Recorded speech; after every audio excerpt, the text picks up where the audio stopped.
Petak je 28. novembar, 8:57 uveče, supruga i beba spavaju. Želim da snimim jedan video, ja sam već danas snimio jedan klip koji je objavljen, sigurno je objavljen sad u ovom trenutku kada ovo snimam, taj će klip biti objavljen. Tako da, uglavnom, bit će pre ovog videa. Pričao sam o tome kako mi ne znamo što je najbolje za nas i u smislu onoga ko zna zašto je to dobro, ona rečenica tradicionalna. E pa, ako tu rečenicu zaista ne osjetiš, ti onda je ne koristiš kako treba.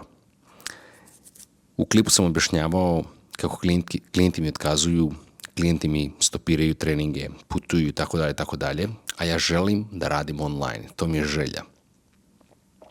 Imam par projekata na kojima radim, aktivno, svakodnevno, i odjednom se desi da mi klijenti otkazuju. To sam već objašnjavao u prethodnom klipu, tako da pogledaj taj klip ako želiš.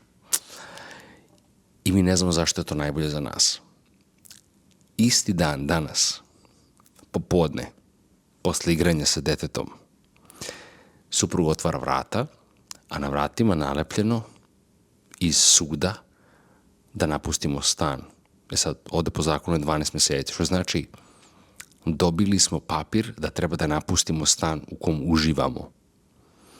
Ima tu sad nekih stvari oko stana, oko zgrade i tako dalje, da ne ulazim u to, ali poenta je, super je.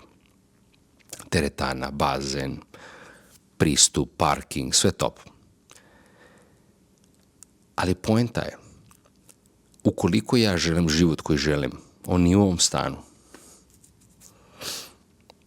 Znači, nadovezujem se na prethodni video. Ja ne znam šta je najbolje za mene, za nas. Ja želim šta želim i ja sad dobio sam taj papir, zato što ovo nije mesto. Ja sam izbačen. Izbačeni smo, trebali da izađemo u roku od godinu dana, ali mi smo izbačeni zato što treba da budemo ubačeni u nešto mnogo bolje, ono što zaista želimo. To je poenta. Tako treba da se razume sve. E sad, ovo što smo izbačeni iz stana može da izgleda kao nešto negativno. Iz jedne perspektive možemo gledati ovo kao o Bože, šta da radimo sada, kako ćemo se snaći, gde ćemo, šta ćemo, rente su ovako, onako. A iz drugog ugla možemo kažemo, to je to. Ja radim na ciljevima, supruga me podržava, a ona je deo mojih ciljeva, mi idemo ka tome i jednostavno taj sklop ceo, taj život koji želimo da živimo, nije u ovom stanu. Ja sam čak i razmišljao da izađemo na leto kada istekne ugovor. Ali onda bi trebali da nađemo nešto još jednu godinu. A ovako je super, jer onda ne izađemo na leto, imamo još, 4-5 meseci, tačno onako kako bi trebalo biti. Osjećam dobro to. Danas je bio prvi dan da nešto ovako, i prvi put, to sam i zapisao u svoj dnevnik, ovo je bilo prvi put da nešto se ovako desi, a meni da srce ne zaigra, da mi ne skoči srce na, 100, na 200 otkucaj, da se ne uznemirim, da ne pomislim kakav je zakona, šta zakona, da li treba da šaljem e-mail. Mislim, ovo sve sam postepeno se to smanjivalo, ali sad se baš smanjilo. Sad je 0 bilo. Nisam ni pomislio da pošaljem jedan e-mail. Ok, super, dobio sam papir, stavio fioku sa svim dokumentima stana i to je to.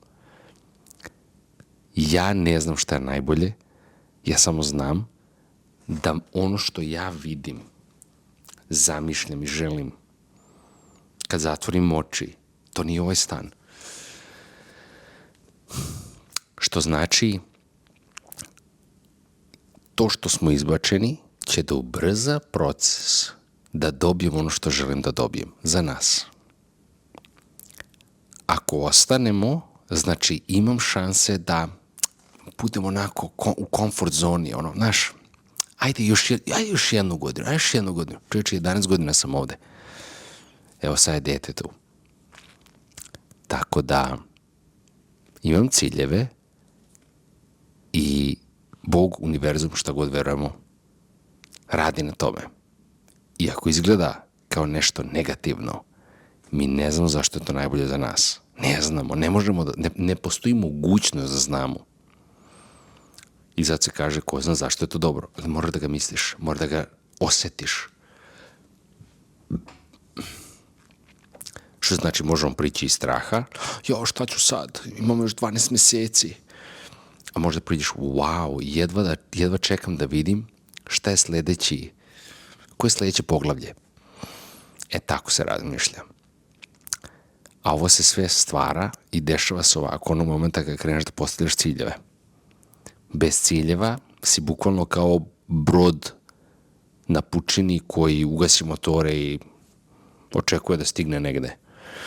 Tako bi najlakše objasnio. Ali eto, ovaj video sam želeo podelim jer sam isti dan danas, bukvalno posle jutarnje moje smene, kada mi je jedna klijentkinja otkazala, druga klijentkinja otkazala, treća pomera, četvrta pauzira. I onda krenem da razmišljam, kažem, wow, hvala. Dobijam vreme da radim na mojim ciljevima još više. Potrebno mi je to. Jer eto, kao što kažem, sad je 9 uveče, petak uveče, dok oni spavaju, ja evo radim. Hvala Bogu, hvala univerzumu, hvala svemu. U jednoj knjizi objašnjava the all. Sve.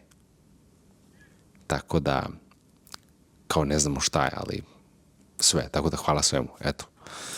Želeo sam ovo da podelim, tako da ukoliko vam se nešto dešava, a izgleda vam kao negativno, iz vaše trenutne perspektive, a kada vidite ovako, to ono što vi vidite, a ono što vi ne vidite je 99%. Eto, moj savjet. Fokus na svoje ciljeve i ako želiš primjer da radiš online i dobiješ otkaz, panika, fokusiraš se još više na ono što želiš. Jer ako radiš, a želiš online, znači ne može jedno s drugim. Nas da razumeš. Devojka. Želiš najbolju devojku za tebe i devojka te ostavi trenutno. I ti onda radiš, pa kako? Zašto to nije bilo najbolje? Istražuj najbolje, jesi. To nije bilo najbolje. To nije bilo najbolja devojka za tebe. Ti ne možeš da znaš koja je devojka najbolja za tebe. Tako da, eto,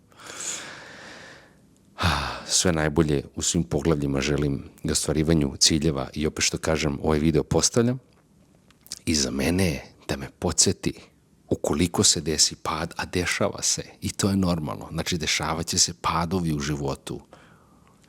Na putu ka svojim ciljima imat ćemo padove, sapleteš se. Nekad si srećan pa se sapleteš, hodaš i sapleteš se. Problem nije, nastaviš dalje. Treba da naučimo kako da se nosimo sa stvarima koje nam dolaze. Zato kaže, sva se dešava, tebi dešava svakome. Onom. A šta će da ružiš po tom pitanju? Tu se razlikujemo svi. Pamet u glavu, ka ciljevima, slušaj intuiciju, nemoj se plašiš, sve se dešava sa razlogom, ali osjeti to. Sve najbolje.